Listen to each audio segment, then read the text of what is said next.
Baik Bapak Ibu yang dikasihi dalam Tuhan kita Yesus Kristus, kita akan membahas kebenaran firman Tuhan bersama-sama.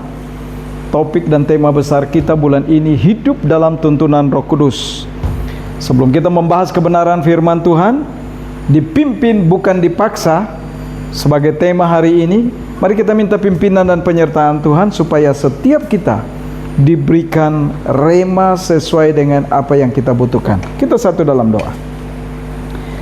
Bapa, di dalam nama Tuhan kami Yesus Kristus, kami bersyukur, berterima kasih kalau Engkau begitu baik sehingga kami boleh diberikan kesempatan untuk diam sejenak beberapa menit ke depan untuk mendengarkan kebenaran sabdamu lewat hambamu yang penuh dengan keterbatasan, ketidakmampuan. Tapi mari Tuhan Engkau berkati, Engkau berikan hikmat, dan biarlah apa yang hamba sampaikan sesuai dengan isi hatimu. Dan biarlah kami boleh diberikan kekuatan, kami diberikan semangat untuk dapat berjalan terus bersama-sama dengan Engkau.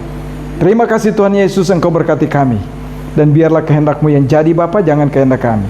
Setiap ruangan hati dan pikiran kami, ruangan ini Tuhan, Engkau mau sterilkan. Ada intervensi kuasa yang bukan berasal dari Allah, kami tolak, kami patahkan dalam nama Yesus. Biarlah kasih dan kuasa Allah bekerja, supaya benih yang jatuh dapat tepat di tempat yang subur untuk menghidupkan kebenaran firman-Mu. Terima kasih Tuhan Yesus, kehendak-Mu yang jadi Bapa, jangan kehendak kami. Haleluya, amin. Silakan duduk Bapak Ibu jemaat yang dikasihi dalam Tuhan kita Yesus Kristus. Sebelum mulai ibadah, saya mau katakan buat Bapak Ibu, tema kita dipimpin bukan dipaksa. Kenapa Bapak Ibu? Sekali lagi saya katakan, orang yang berjalan bersama Tuhan jangan pernah takut, jangan pernah khawatir. Kenapa Bapak Ibu? Waktu Ibu Ros check up, dokter itu tetap desak saya. Bahkan waktu pertemuan terakhir, ya, Ibu Ros kontrol, dokter masih ingatkan, karena saya nggak mau masuk. Bu, kapan Bapak? Apa yang kita ketahui itu lebih dini, lebih baik. Bapak Ibu tahu, check up saya nggak ada rasa takut, cuma saya was-was begini, rapot saya itu merah nggak?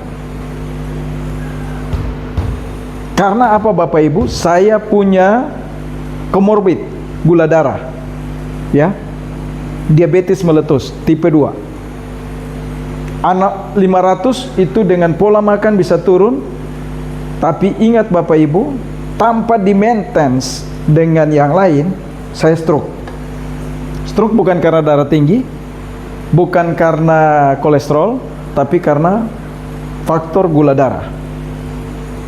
Dan kemarin begitu check up, tenang, cup. Saya bangga. Tapi saya pikir begini, wah, apakah paru-paru saya terganggu ya? Saya bekas perokok, gula darah. Wah, apakah jantung saya, adakah saraf, ya, nadi terganggu atau yang lain? Tapi apa yang terjadi Bapak Ibu? Saya mau katakan sekali lagi, waktu kita utamakan Tuhan, Tuhan juga utamakan kita. Ada waktunya yang Tuhan bilang, ya teman, kamu harus pensiun atau emeritus. Tapi kalau manusia tentukan itu, bukan Tuhan, tidak akan terjadi. Begitu balik besoknya, dengar berita, dan kalau Bapak Ibu mau lihat hasilnya ada. Irama jantung, tus. Cuma saya kaget. Waktu di USG gitu, duk gitu kan. Waduh, apa tuh kok speakernya bunyinya gitu? Ternyata detakan jantung saya. Dan saya lihat, ngintip di kamera. Ih, kok ada merah, biru gitu ya. Tapi cuk gitu ya. Saya pikir, ya, apapun hasilnya, semua lebih cepat, lebih baik. Tapi Bapak Ibu tahu, dokter bingung. Pak, semua bagus, tidak ada yang perlu diragukan. Oke, kolesterol aja yang kita turuninnya. Kolesterol LDL saya itu tidak sampai 200 seperti orang lain, tapi cuma 51, setengah dari yang memang permintaan. Kalau permintaannya 100, saya 151. Dan memang saya tidak pernah minum obat kolesterol. Kita kasih resep ya Pak. Oke, siap. Hanya itu. Kenapa saya yang komorbid, hasil check up gula darah puasa setelah makan baik, dan tidak lagi dikasih obat gula darah. Saya katakan apa? 2025 lepas obat. Dan saya tahu Tuhan selesaikan. Dan hasilnya hari ini kita bisa ada. Gitu ya Bang ya. Jadi mari dipimpin bukan dipaksa. Waktu kita dipimpin oleh Allah, kita diberikan ketertiban. Mau enggak? Ingat Bapak Ibu, hidup ini kita enggak tahu. Setiap tahun keluarga kami itu mau tutup tahun pergi, mau tutup tahun pergi, gitu ya. Tapi kita lihat apa yang Tuhan buat bagi kita, orang yang memang mau dipimpin oleh Allah. Lewat karya Roh Kudus, Dia akan memberikan yang terbaik bagi kita. Ada amin Bapak Ibu? Ya, jangan kita terpesona. Amin. Ini satu bukti. Satu bukti. Ya. Oleh sebab itu, hari ini kita akan membahas bersama-sama. Mari kita buka Alkitab kita. Dipimpin bukan dipaksa. Galatia 5 ayat 25. Hanya satu ayat. Judul dan perikop yang diberikan oleh Lembaga Alkitab Indonesia, hidup menurut daging atau roh. Ayat 25 kita bersama-sama. 2, 3, 4.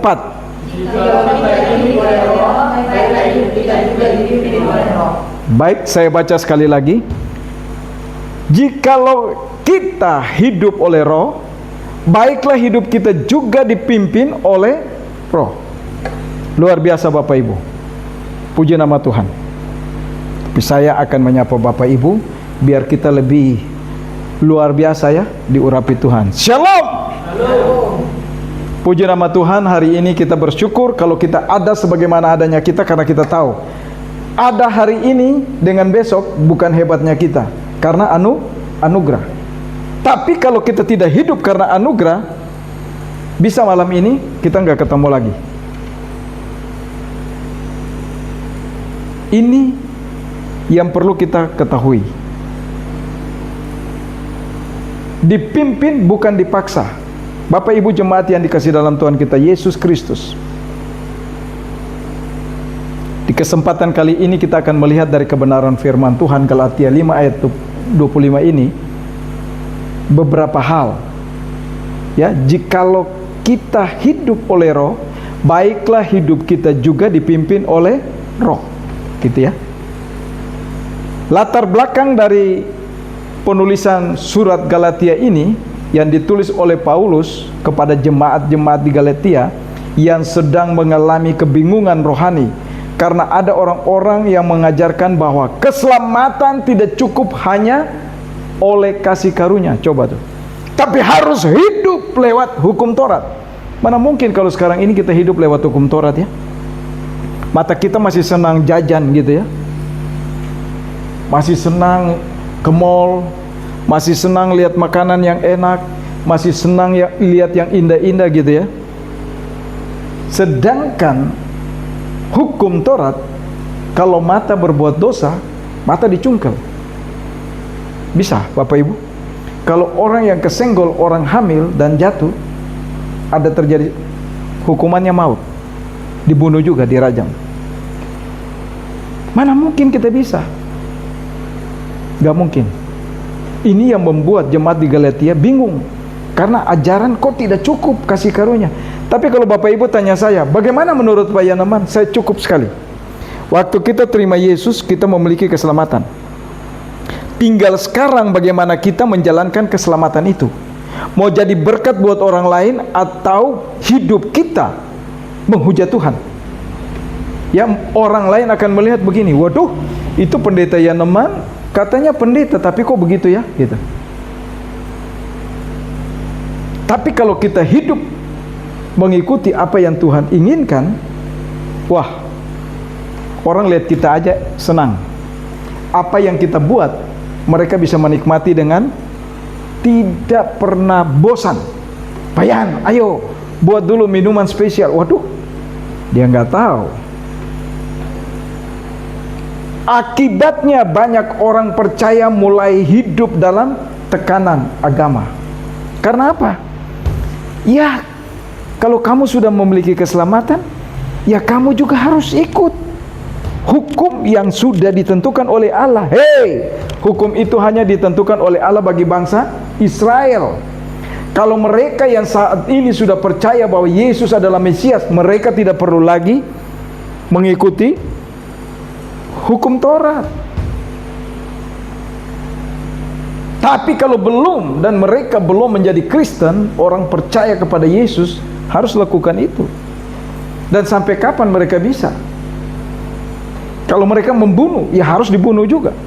Nah ini, karena itu Paulus menegaskan bahwa hidup Kristen bukan hidup dengan paksaan. Hidup bukan ditentukan oleh Roh Kudus. Bukan maksudnya bukan ditentukan oleh Roh Kudus, tapi hidup bukan berarti ada tekanan, tapi hidup ditentukan oleh Roh Kudus yang memimpin langkah kehidupan kita untuk kita searah seirama berjalan bersama-sama dengan Allah. Dan apapun hidup kita, kita jangan khawatir. Kita jangan khawatir. Bapak Ibu, kalau tadi kesaksian saya, kenapa kok saya pikir dokter ini aneh ya? Kenapa dia paksa saya untuk harus check up?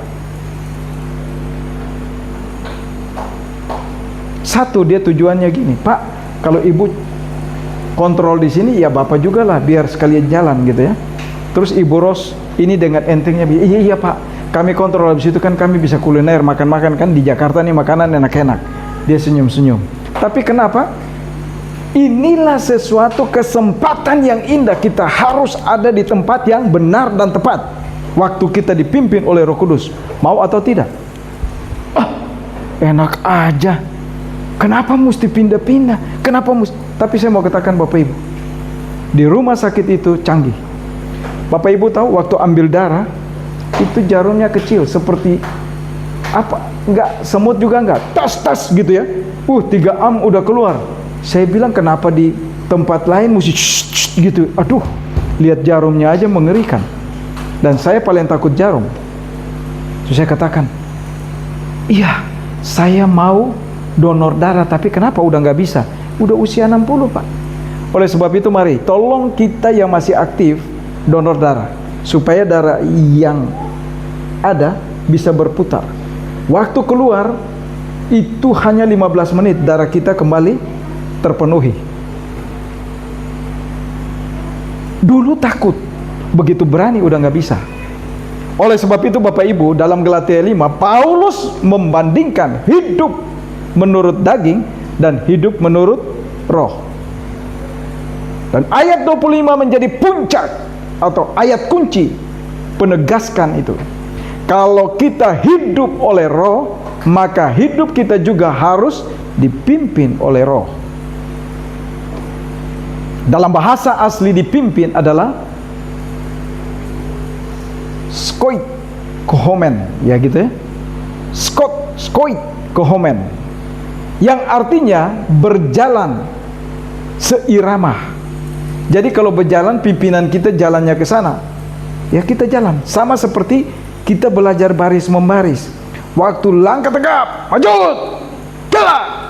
Bukan ada yang kaki kanan, ada yang kaki kiri, tapi semua harus dengan kaki kiri. Itu seirama. Begitupun Bapak Ibu, kalau kita lihat ya, orang kalau nyanyi ikut irama lagu, waktu dia improvisasi, enak sekali didengar. Bahkan orang bisa terbuai. Tapi ada orang yang mau coba improvisasi ikut irama, tapi kurang fals. Kita dengar apa? Gak enak. Karena apa? Dia tidak mengikuti irama. Waktu dia mau improvisasi, dia tidak mengikuti kunci-kuncinya. Ini kelebihan waktu kita berjalan seirama dengan Tuhan, segaris, sejalan, satu tujuan, melangkah teratur, mengikuti pimpinan yang Allah inginkan untuk kita berjalan bersama-sama dengan Dia. Jadi Roh Kudus bukan mendorong kita dengan paksa dari belakang, hei, ikut apa yang Tuhan mau. Enggak. Bapak Ibu tahu kalau kita dulu sekolah ya, kalau kita berbaris, begitu suruh maju satu langkah, belum kita maju, kita udah dorong teman kita maju. Padahal di depan belum. Bukan begitu. Tapi waktu kita, ayo maju satu langkah, siap, maju. Iya, sama-sama. Jadi enak. Dilihat pun enak. Waktu di videoin pun, geraknya kok sama ya.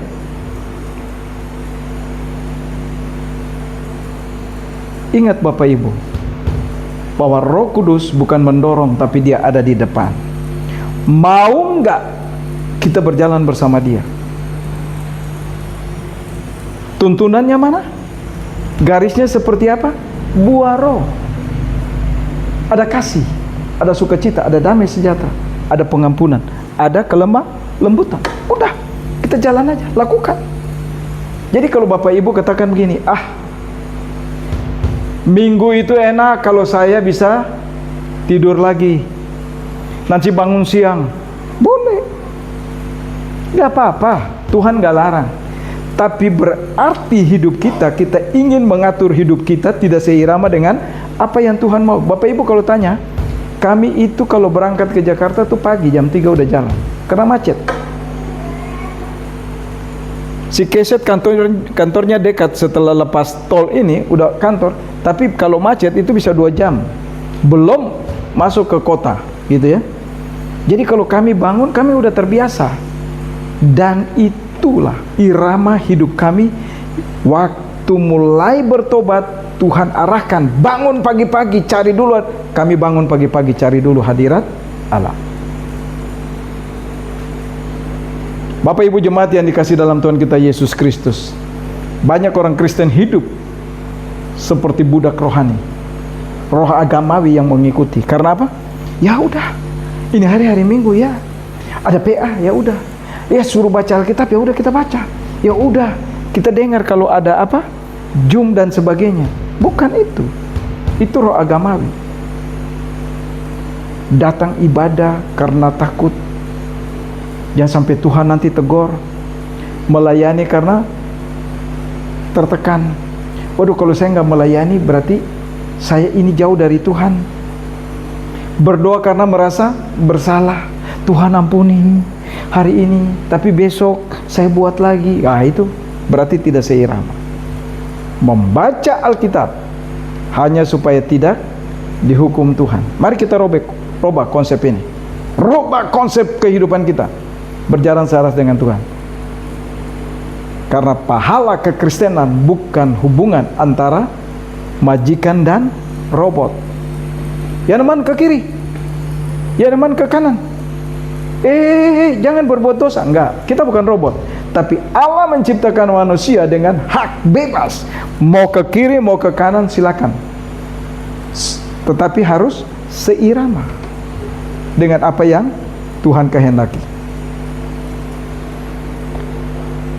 Dan perlu untuk diingat, Bapak Ibu jemaat yang dikasih dalam Tuhan kita Yesus Kristus, Tuhan tidak mencari orang yang bergerak karena dipaksa. Jadi kalau karena kita dipaksa, maaf Bapak Ibu, saya dulu untuk ikut Tuhan tuh nggak mau. Teman-teman di jalanan itu udah pada pergi, tapi maaf Bapak Ibu, mereka pergi apa? Karena ada ibadah. Jadi namanya Kramat Raya 73. Itu ibadah anak-anak jalanan Ambon-Ambon ya. Jadi mau bajingan macam apa aja ada. Jadi kalau mereka jalan, ya teman ikut. Saya bilang sorry ya, silakan para pendeta maju, masuk dan menikmatilah makanan yang enak. Karena apa? Mereka datang cuma ingin mencari makan, bukan mendengar firman.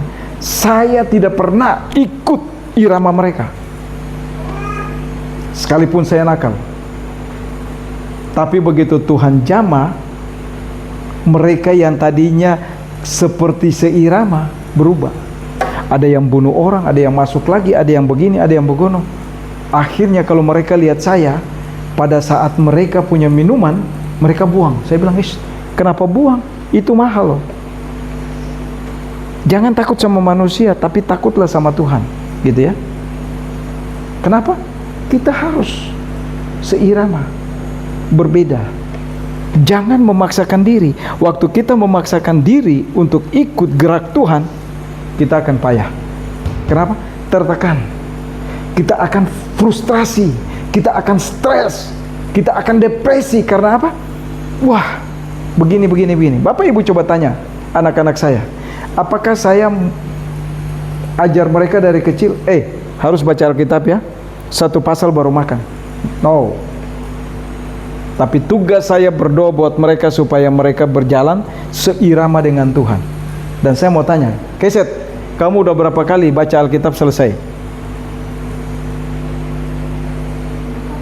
Ya, bisa Bapak Ibu, saya tidak pernah suruh. Tapi biarlah Roh Kudus yang akan memimpin mereka, membuat mereka untuk seirama dengan Dia. Tapi tugas kita orang tua harus doakan. Jangan paksa.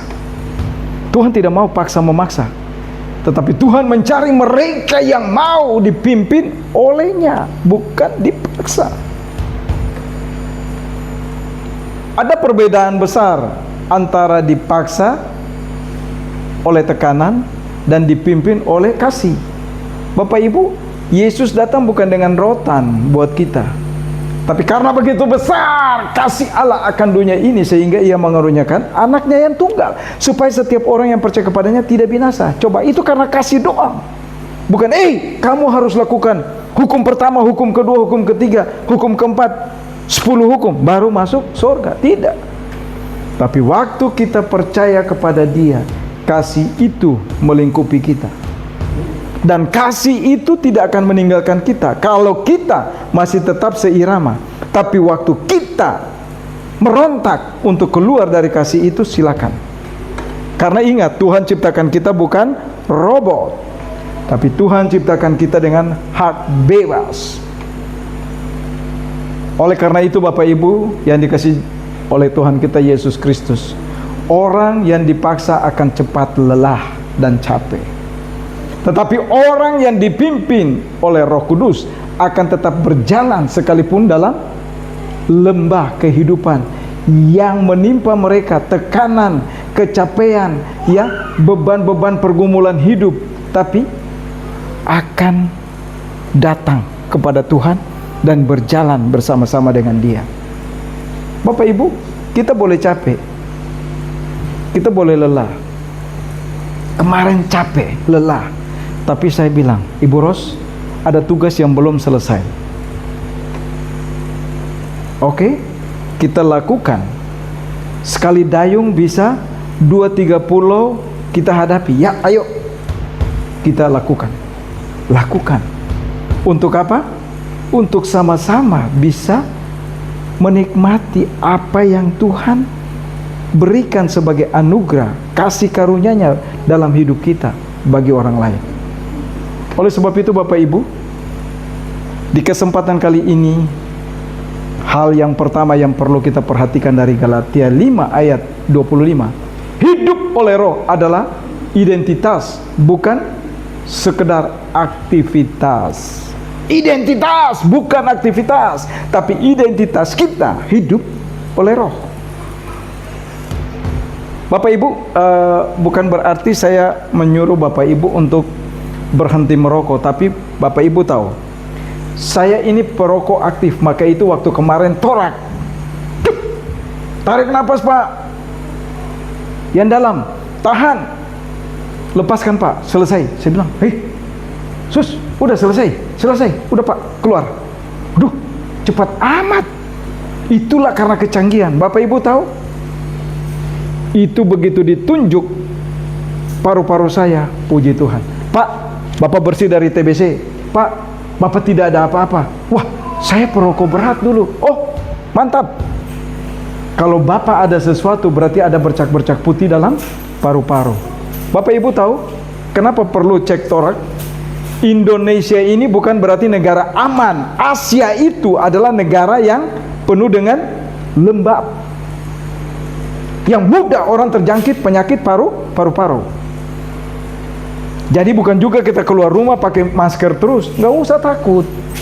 Tapi waktu kita seirama dengan Tuhan, kita mau dengan orang kusta, kita mau dengan orang TBC, kita mau dengan orang penyakit apapun, tidak akan mempan bagi kita. Kalau irama hidup kita seirama dengan Tuhan. Kenapa saya katakan? Saya tanganin orang kusta, konselor saya langsung minggir. Itu orang datang, maaf, pakai baju tangan panjang, ya begitu masuk ruangan bau, dan dia cuma begini. Karena apa? Orang kusta itu ternyata baru saya tahu, ini kuku kalau udah tembus daging, ini nggak bisa lagi begini, bisa copot jarinya, putus. Saya mandiin, saya bilang, ayo siapa yang mau ikut? Langsung setiap konselor saya off-kan. Saya bilang, besok pulang, kalian hari ini pulang, besok jangan balik lagi ya. Saya nggak butuh kalian. Saya butuh orang yang penuh dengan kasih Allah untuk mengasihi orang lain. Waktu saya mandikan itu orang, saya balur dengan minyak, saya doakan. Apa yang terjadi Bapak Ibu? Minggu depan dia balik, rambut sudah rapi, kuku-kuku udah dipotong, bukan lagi pakai baju tangan panjang, tapi pakai baju lengan pendek dan bersih kulinya. Haleluya. Ada fotonya. Ada fotonya. Bisa dilihat. Kenapa bisa begitu Bapak Ibu? Kita lihat Bunda Teresia, dia tanganin orang kusta dengan tangannya sendiri, dan para ahli waktu datang katakan, mana sarung tangan? Pakailah tangan Anda. Mereka menyingkir. Tapi apa yang terjadi? Setiap orang kusta yang dia tanganin, orang yang punya hati mulia, beres. Apakah dia kena kusta? No way. Jadi ini Bapak Ibu, kalau kita seirama dengan Allah, jangan takut. Jangan takut. Jadi Bapak Ibu mau tanya siapa? TBC kami sering tanganin. Maka itu saya pikir torak, baguslah. Kalau ada sesuatu ya paling minum obat 1 tahun, oke, beres. Yang penting telaten. Jangan sampai hari ini minum, besok enggak, balik lagi dari nol. Kalau orang paru-paru ya. Tapi kalau orang minum obat telaten dan hidup oleh kasih karunia, beres. Waktu dokter jelaskan itu, saya katakan, yes, terima kasih Tuhan. Ini yang saya takut, rapot saya merah. Karena sering ketemu orang yang kita nggak tahu penyakitnya apa. Tapi itulah hebatnya Tuhan. Paulus berkata, jikalau kita hidup oleh roh, perhatikan, Paulus tidak berkata kalau kita sesekali merasakan hadirat Roh Kudus, tapi dia katakan apa? Jikalau kita hidup oleh roh. Ini paling penting. Oleh sebab itu, hidup oleh roh artinya Roh Kudus bukan lagi tamu. Ya, bukan lagi tamu yang kita undang. Tapi Roh Kudus itu kita aktifkan dalam hidup kita untuk bekerja menurut kehendaknya, supaya apa yang kita lakukan sesuai atau tidak sesuai. Jadi bukan kita ninabobokan. Waktu kita buka hati kita, Bapak Ibu, Yohanes 1 ayat 12, Efesus 1 ayat 13, 14, jelas kita dimeterai oleh Roh Kudus. Waktu kita dimeterai, meterai itu tidak dengan mudah hilang dari hidup kita, tapi tetap berjalan selaras dengan kita.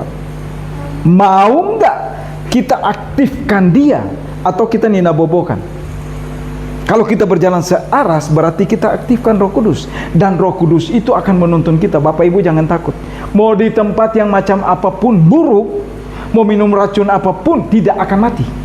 Dan itu kata firman Tuhan, dan bukti ada pada saya. Waktu kita masuk di tempat yang memang dibilang, waduh, seram, diguna-gunain di ini, nggak mempan. Mereka akhirnya apa? Bertobat. Pak, tolong, itu apa ilmu kalian? Waduh, kenapa? Kok kami santet kalian kok nggak mempan? Waduh. Akhirnya lain lihat lain. Ada yang pingsan nggak? Ada yang jatuh nggak? Akhirnya kami katakan hanya satu. Suhukani Yesus. Dia raja di atas segala raja, tabib di atas segala tabib. Langsung hari itu juga mau dong bagi kata itu buat kami. Nah, ini. Jadi Bapak Ibu, Roh Kudus adalah sumber kehidupan orang percaya. Bukan hanya identitas semata, tapi sumber. Dan kata hidup di dalam bahasa aslinya somet, somen, gitu ya, somen, gitu. Yang artinya, ini hidup, bernapas, memiliki kehidupan. Karena ingat, waktu Adam diciptakan, hanya Allah menghembuskan sometnya, rohnya. Jadi hiduplah. Itu dia. Jadi kalau kita lihat, hidup itu adalah napas kehidupan dari Allah, bukan kita. Jadi kalau malam ini Tuhan bilang begini, ya teman, keran napas kehidupanmu saya mau kecilin dikit. Apa yang terjadi Bapak Ibu? Tapi banyak kali yang kami tanganin orang-orang yang meninggal dalam Tuhan, itu luar biasa loh. Ada yang sampai maaf, ada yang sampai ikutin, itu sangkakala. Saya bilang, masih pagi jangan ribut. Ketawa. Begitu saya ke toilet, ulang lagi. Saya lihat dia senyum. Habis itu apa Bapak Ibu? Tidur. Waktu kita ketawa kita nggak sadar. Selesai ketawa, bisa Bapak Ibu, ini luar biasa. Ada satu lagi di Depok. Oma ini yang sponsor saya waktu saya kuliah teologi S1. Dan baru ketemu, dan memang Tuhan kasih kesempatan ketemu sebelum dia pergi. Bapak Ibu tahu, waktu dia mau pergi, tolong mandikan saya jam 7 nanti saya dijemput. Haleluya. Karena yang jaga dia ini tidak percaya Yesus, bingung.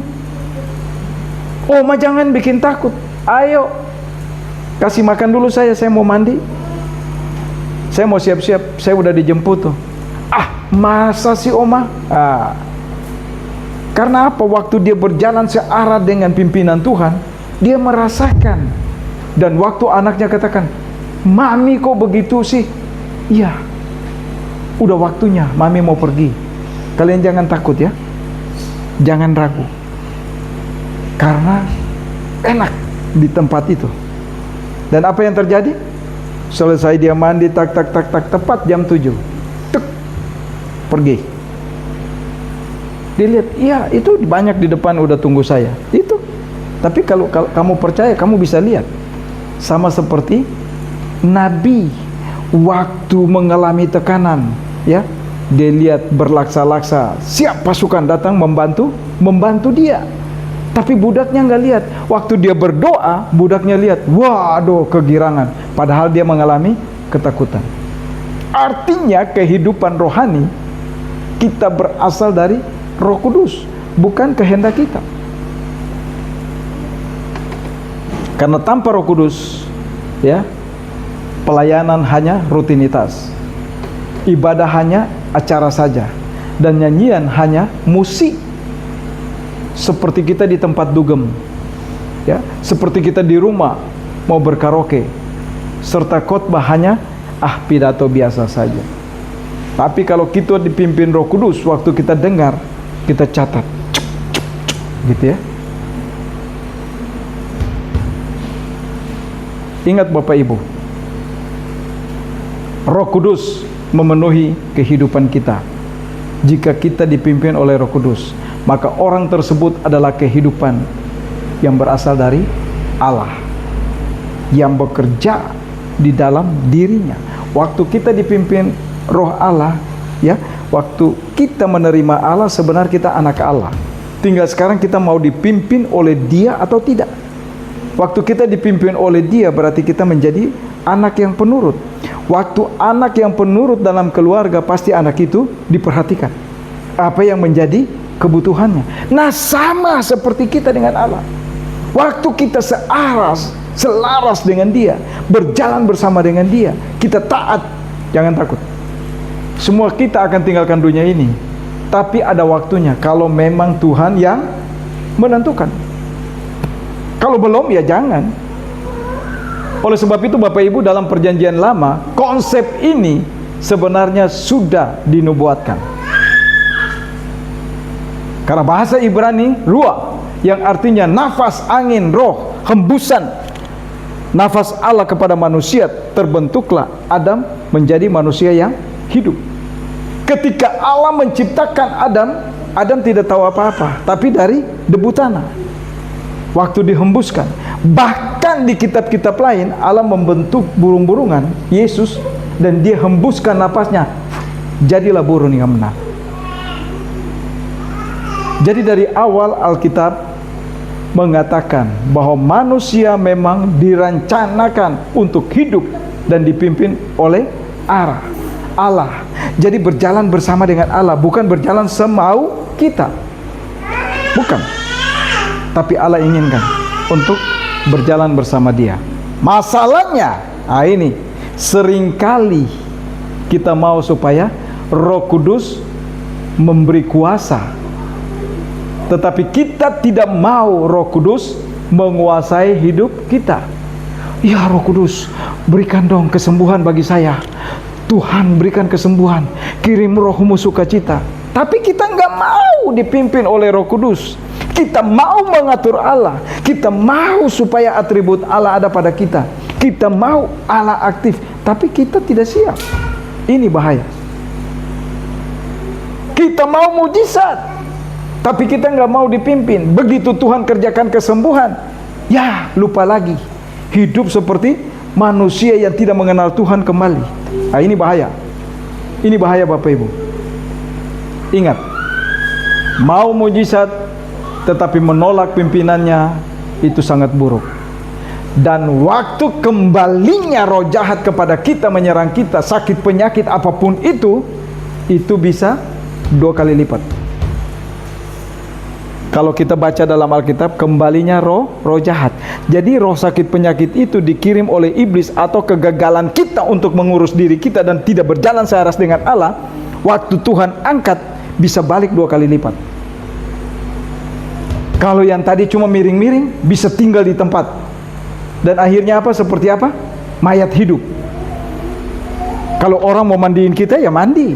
Kalau orang mau kasih makan kita, ya makan. Tapi udah nggak bisa ngomong, lapar nih, mau makan nasi padang, nggak bisa lagi.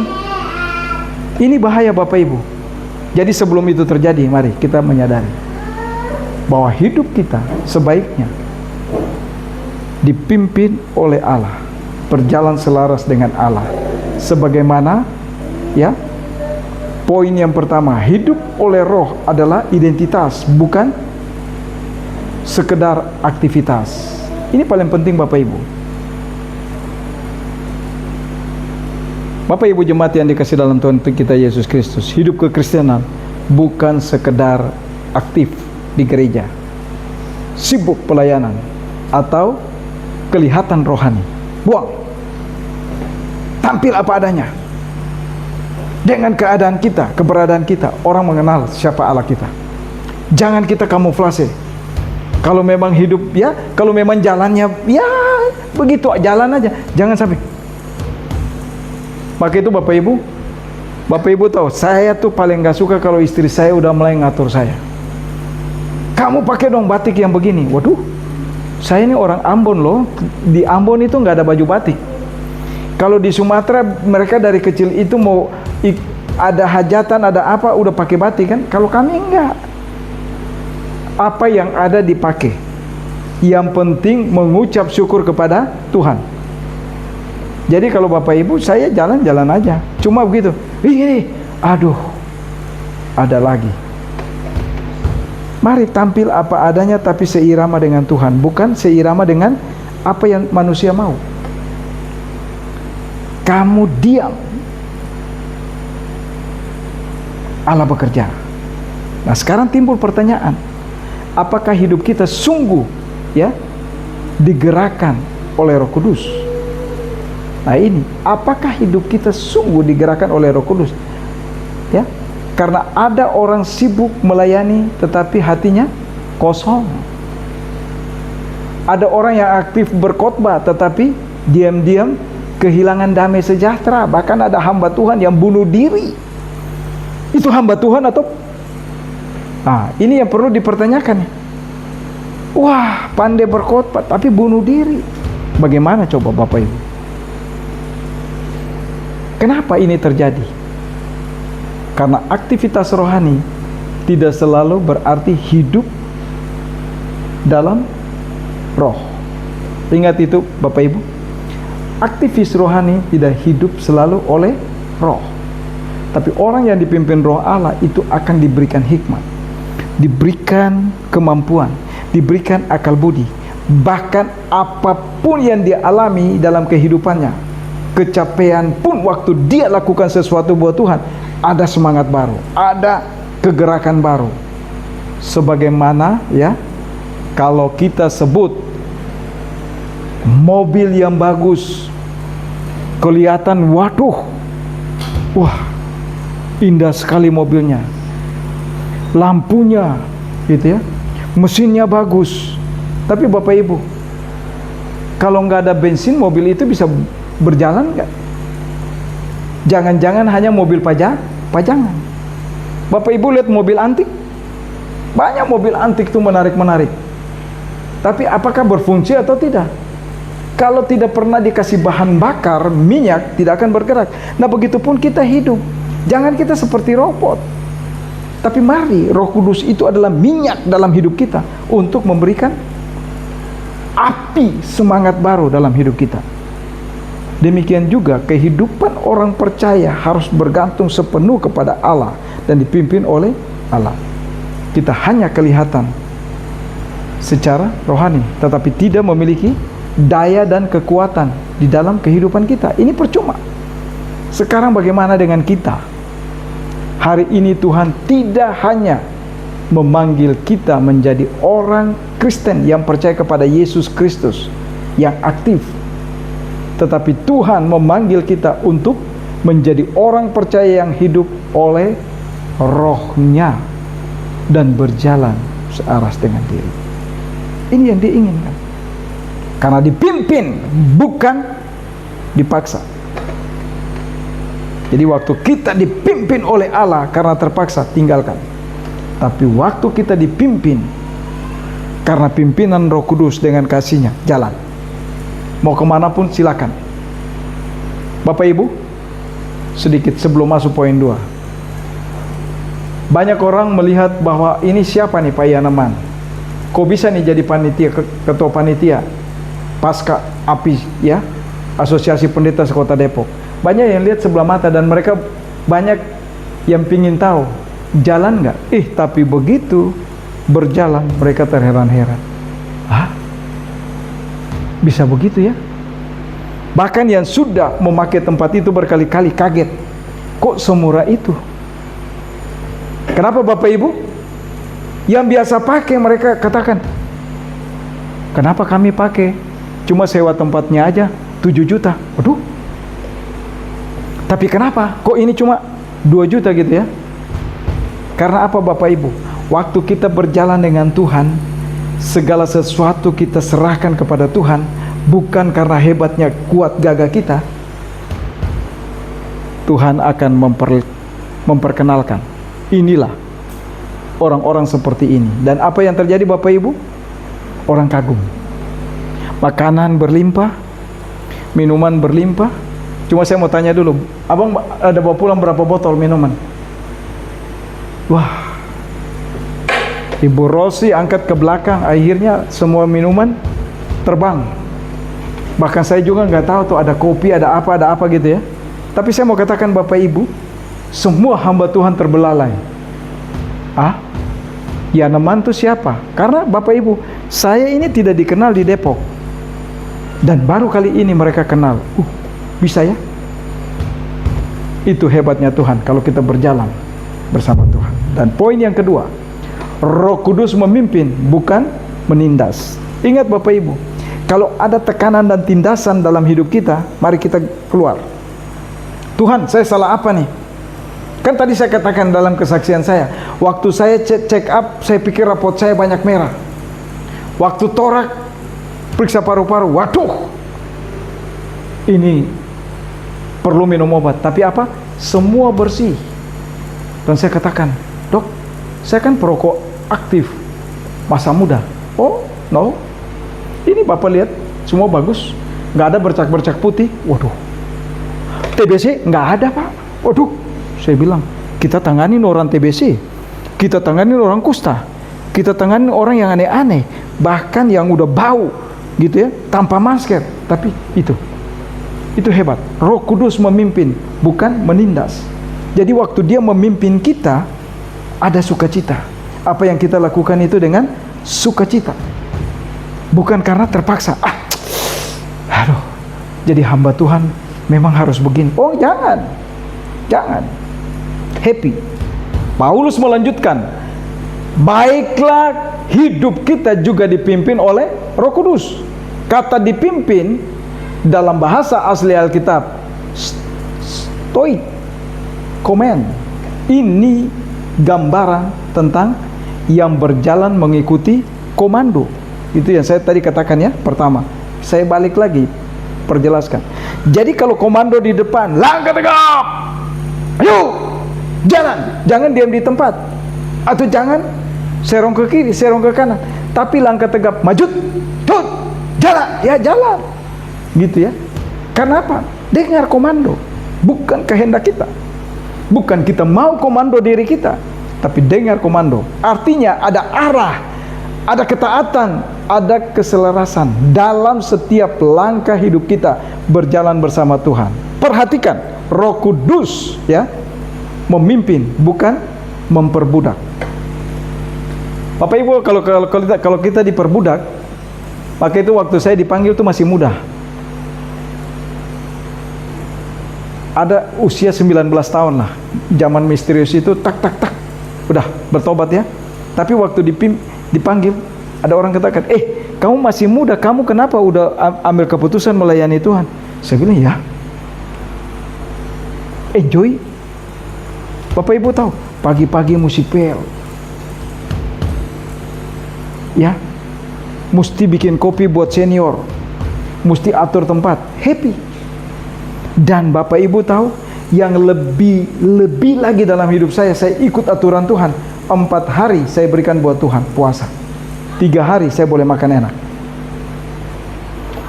Tapi 6 bulan Tuhan kasih, ayo kamu lakukan apa yang kamu minta lakukan.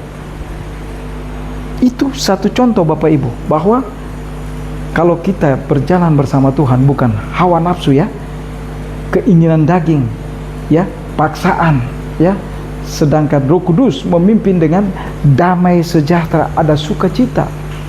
Jalan.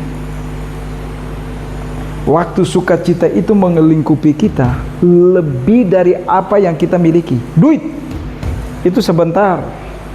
Duit sebanyak apapun yang ada pada kita itu menguap.